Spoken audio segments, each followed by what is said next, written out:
Hello guys, we were discussing the topic of the acidosis, in which we have discussed the metabolic acidosis. Now we will study the respiratory acidosis.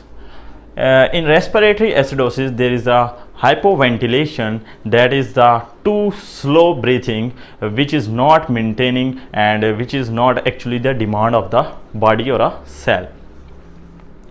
During hypoventilation, lungs fail to expel carbon dioxide produced in the tissues.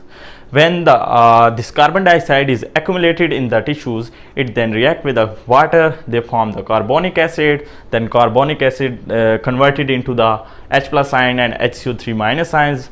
H plus ions. When H plus ions are rising in the blood, it is actually decreasing the pH level of the body. So this is how high PCO2 level decreases the pH in the body.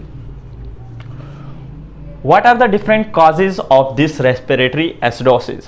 Respiratory acidosis may be due to anesthesia, which is given during the surgery or after the surgery, which is actually suppressing the CNS. The next one is the chronic bronchitis, emphysema, which is the obstructive lung diseases, poliomyelitis, myasthenia gravis, stroke, infection, hypoventilation and obesity. These are all the causes of the respiratory acidosis. So when the patient comes to you, he will give you the following clinical features. Number one is the hypercapnia, that is the increased carbon dioxide level in the body and deep shallow breathing.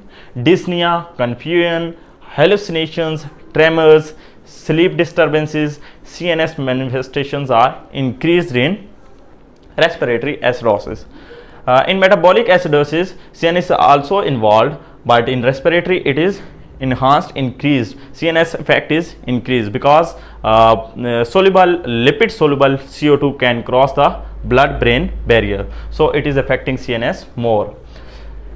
So coming to the treatment, when the patient comes to you with this condition, you will first give him the oxygen therapy.